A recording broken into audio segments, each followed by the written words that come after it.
Bienvenue à notre rencontre. Alors, aujourd'hui, on célèbre l'Annonciation du Seigneur. Marie va recevoir l'annonce qu'elle va être mère de Dieu, elle va enfanter Jésus, mais c'est aussi nous qui recevons le message, un message qui nous est donné, le Seigneur est venu pour toi.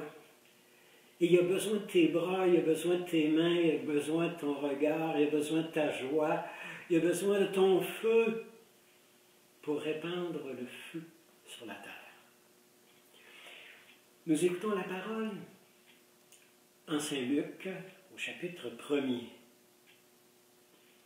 En ce jour-là, ces jours-là, l'ange Gabriel fut envoyé par Dieu dans une ville de Nazareth, de Galilée, à une jeune fille vierge, accordée en mariage à un homme de la maison de David, appelé Joseph.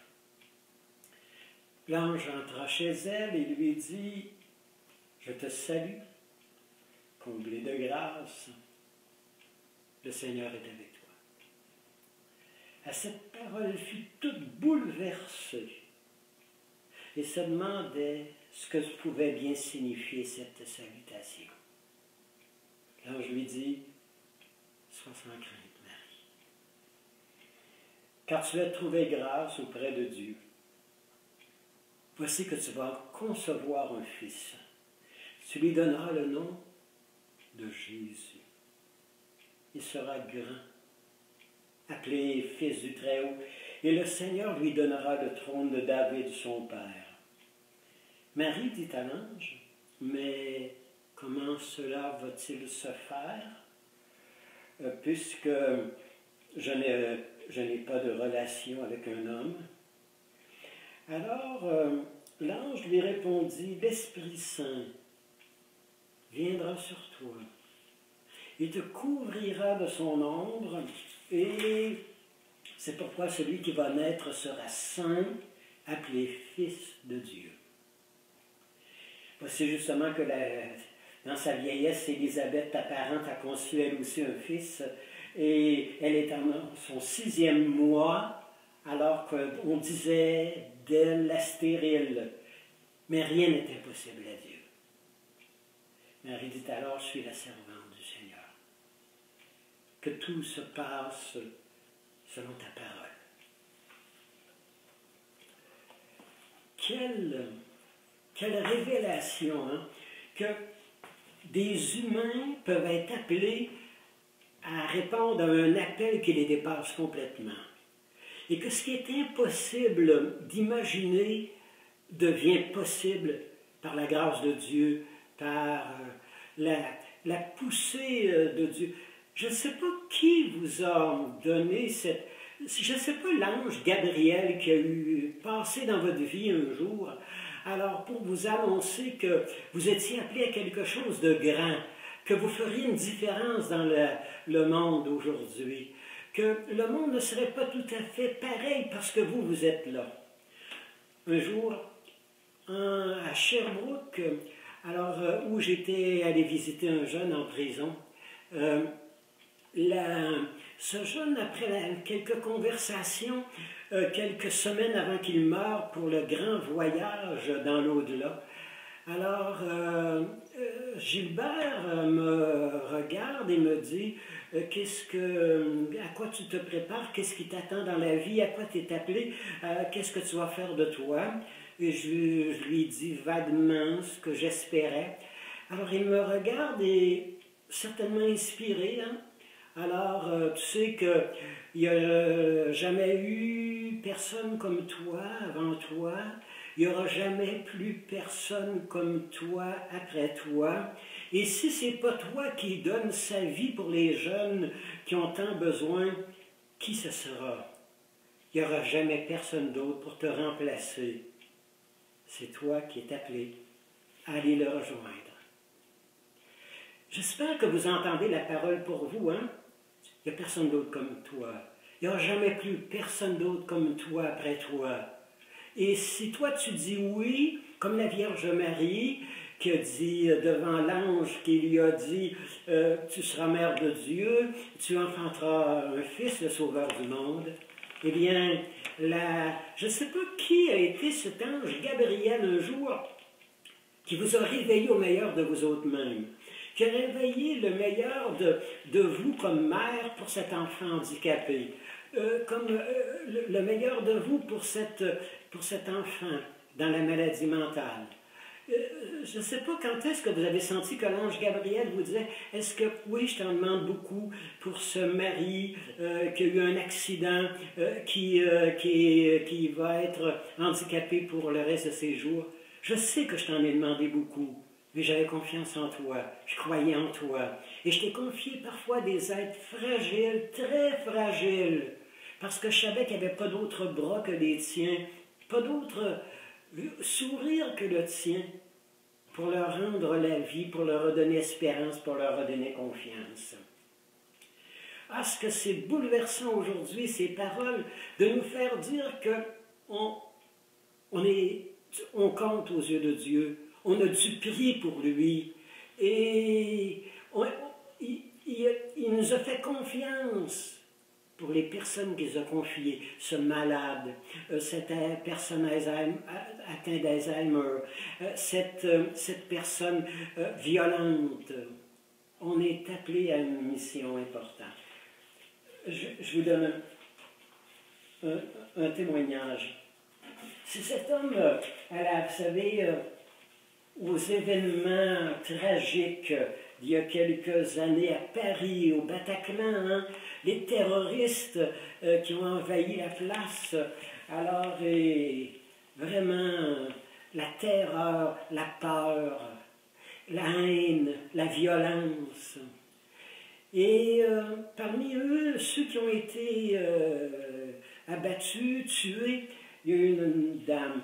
Et son époux, Antoine Léret, a écrit, publié sur le Facebook, une lettre ouverte adressée aux terroristes, responsables de la mort de son épouse, lors de ces événements.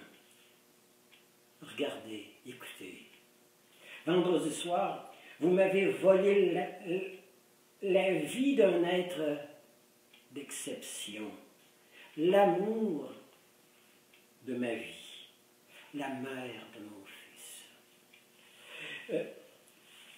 Vous avez eu la mort de mon épouse, mais vous n'aurez pas ma haine, hein? Je ne vous ferai pas le cadeau de perdre du temps à garder la haine, à engendrer. Non, non, non, non. Vous l'avez cherché pourtant, hein? Mais répondre à la haine par la colère, c'est céder au même jeu que vous. Vous voulez, j'ai peur que je regarde chacun comme un terroriste, comme quelqu'un qu'il faut fuir, qu'il peut me donner la mort? Non. Oui, vous savez que j'ai confiance, j'ai une foi.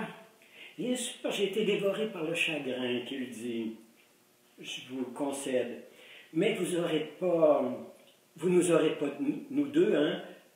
Vous avez eu ma femme, mais pas mon fils, ni moi, là. Nous sommes plus forts qu'une armée rangée en bataille. D'ailleurs, je vais cesser d'écrire, parce que, voyez-vous, je n'ai pas de temps à vous consacrer, car Melville, mon enfant de 18 mois, est en train il va se réveiller de sa sieste. Il va vouloir manger, et je vais aller jouer dehors avec lui. Alors, et toute sa vie, ce petit garçon vous fera l'affront d'être heureux et libre, car non, vous n'aurez pas ma haine. L'amour, l'espérance, le pardon, la foi que rien n'est impossible à Dieu et qu'on va être capable de passer l'épreuve. Et le Seigneur qui dit à Marie, je serai avec toi, je t'accompagnerai. Et cet homme, hein, Antoine Léris, qui dit, prenez courage, quelqu'un est passé avant nous, il nous a ouvert les portes et il nous a dit que la victoire était arrivée. Cette espérance, hein, ce pardon, se mettre à l'écoute, comme Marie s'est mise à l'écoute de l'ange. Je ne sais pas comment l'écoute, hein, l'écoute de nos profondeurs, l'écoute de notre intérieur, l'écoute d'une parole intérieure. Vous savez, cette parole qui est inscrite à l'intérieur de nous, une parole où on peut aller, en fermant les yeux, en rentrant à l'intérieur de nous autres mêmes, on peut aller chercher qu'est-ce que Dieu attend de moi? Qu'est-ce que tu veux de moi? Qu'est-ce qui est bon que je fasse là, pour les miens? Alors, aller chercher cette parole de Dieu, être à l'écoute de la parole, être à l'écoute vraiment, là. Alors, Isaïe dit, écoutez, écoutez, et votre âme vivra.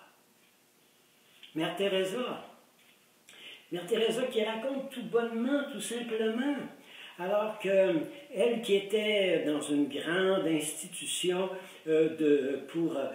d'éducation pour des filles qui allaient avoir une influence dans la société de Calcutta, aux Indes, et elle dit, pendant des années, j'étais heureuse. Il me semblait que je faisais ce que la vie attendait de moi, et je répondais à un appel. Et elle a dit, me voici plus jeune. Mais un peu plus tard, quelques 20 ans après, elle va recevoir un second appel. Vous savez, on a eu un premier appel, on s'est mariés, on a mis des enfants au monde, on est rentré dans la profession par laquelle on se sentait interpellé. On a eu un premier appel. Mais un jour, exactement comme Mère Teresa, on est appelé un second appel, une nouvelle conversion, un nouveau départ, un recommencement. Et Mère Teresa, elle dit, tandis que je priais, aller au plus intime de moi-même, dans un grand silence, j'ai reçu très nettement, clairement, un appel, un nouvel appel. Le message était très limpide. Je devais quitter le couvent de Lorette où j'avais consacré 20 ans de ma vie pour les jeunes, pour en faire des citoyens de classe. Et là, j'étais appelé à quitter le couvent pour aller me consacrer aux pauvres, vivre avec les pauvres, avec les plus démunis, avec les intouchables. Et je me suis rendu au milieu d'eux. J'ai sorti, allé à leur rencontre. Et elle dit, le Seigneur m'a dit un jour, j'ai besoin de tes oreilles pour entendre ceux qui appellent, qui crient au secours. J'ai besoin de tes bras, j'ai besoin de tes mains, j'ai besoin de ton regard. Là, écoutez, écoute l'Esprit en toi. Écoute la parole qu'il veut mettre dans ton cœur. Écoute le projet, les désirs qu'il a sur toi. Écoute, fais confiance, laisse la place à l'Esprit. Alors, Mère Teresa, ça s'est passé comme ça, mais François d'Assise, alors, qui a entendu la voix, va, répare mon église. Au début, il a pensé que c'était de réparer une vieille église, alors qui était en ruine, pour la rebâtir, la repeindre, refaire les murs. Mais c'était plus grand, c'était son église, son peuple. Tu as une église à toi, là. Tu as des enfants à toi, là. C'est ton église, là. C'est ton peuple, là. Alors, c'est là qu'est ta mission. Avec ses enfants, avec des fois la maladie qui alors qui s'est infiltré dans nos vies. Alors avec les divorces d'un des nôtres dernièrement, avec le diagnostic d'un des nôtres de cancer dernièrement, c'est là qu'on est notre appel. L'appel à... Vous savez, c'est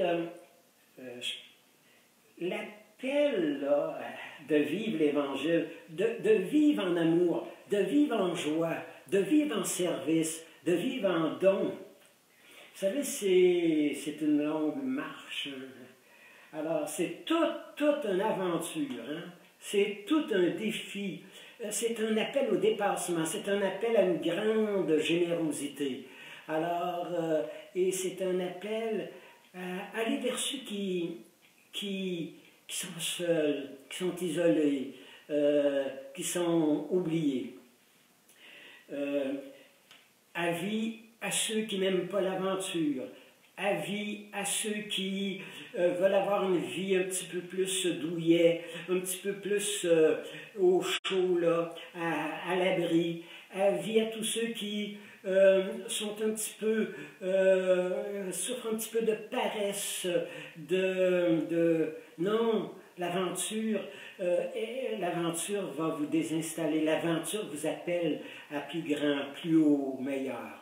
Et c'est cette passion-là hein, qu'il faut retrouver, c'est cette ardeur-là. Alors que Marie, quand Marie, l'ange lui a dit « Ne crains pas, je serai avec toi », elle avait toutes les raisons du monde pour dire « Non, non, non, non, la mission est trop grande, c'est trop m'en demander, je ne suis pas fait pour un tel appel. » Et l'ange lui a dit, la voix lui a dit « N'aie pas peur, je suis avec toi. » Alors toi, toi la bénie, toi la préférée de Dieu, toi la joie de ton Seigneur. Alors, comme c'est bouleversant cet appel-là, moi aujourd'hui, là, je demande à chacun pour nous la grâce de tomber amoureux, si on ne l'est pas déjà, de retomber en amour. Vous savez, tomber en amour, comme Marie l'a été, elle avait du vent dans les voiles, hein? Elle avait vraiment le vent de l'esprit, alors qu'il lui avait dit, ne crains pas, tu n'es pas seul, je suis avec toi. Si vous êtes amoureux, ce qui va le plus envahir toute votre imagination, toute votre... ce qui va vous affecter, là, désormais, vraiment, si vous êtes amoureux, là, c'est ce qui va vous faire sortir du lit le matin. C'est ce qui va vous faire coucher tard, à certains soirs, un peu plus tard. Ça va décider ce que vous allez faire de vos soirées, de vos temps libres, de votre temps en quarantaine. Comment ça va décider ce que vous allez faire de votre prochain week-end. Si vous êtes en amour, ça colore tout. Si vous êtes amoureux, c'est ça qui va vous faire choisir vos lectures, vous faire choisir vos loisirs. C'est ça qui va vous briser aussi le cœur. Parce que c'est quand on a des grandes souffrances, des grandes larmes, c'est aussi souvent parce qu'on a eu des grands amours. Hein? Si on n'était pas amoureux, on ne souffrirait pas autant. Hein? Alors, accepter de tomber en amour et demeurer dans l'amour va faire toute la différence de nos vies. Et moi, j'aimerais ça ce matin vous laisser avec une prière que j'aime bien, une prière que je reprends souvent les mots à la Vierge Marie, ô Marie, Mère de miséricorde, refuge des pécheurs. Regarde, tant de misère, tant de pauvres, de gens captifs, prisonniers, tant d'esclaves de leur passion, de leur dépendance à l'alcool, à la drogue, de leur affectivité blessée, d'une sexualité qu'ils ne peuvent plus maîtriser. Vierge Marie, tant d'âmes angoissées, nous te prions, vois nos désolations, entends le cri de nos prières, il supplie Jésus à notre place. Tu sais bien qu'il ne peut rien te refuser. Alors nous te le demandons, montre-toi, montre-nous que tu es vraiment mère de tendresse, de miséricorde. Et nous allons nous laisser avec un chant, ma toute belle. Laissons-nous chanter par l'Esprit, laissons-nous chanter par l'ange, laissons-nous chanter là, par cette voix intérieure qui nous habite. Viens, ma toute belle, toi, ma chérie, toi, mon ami, toi, ma tendre moitié, viens, ma toute belle. Écoutons-nous, laissons-nous le chanter ce chant aujourd'hui.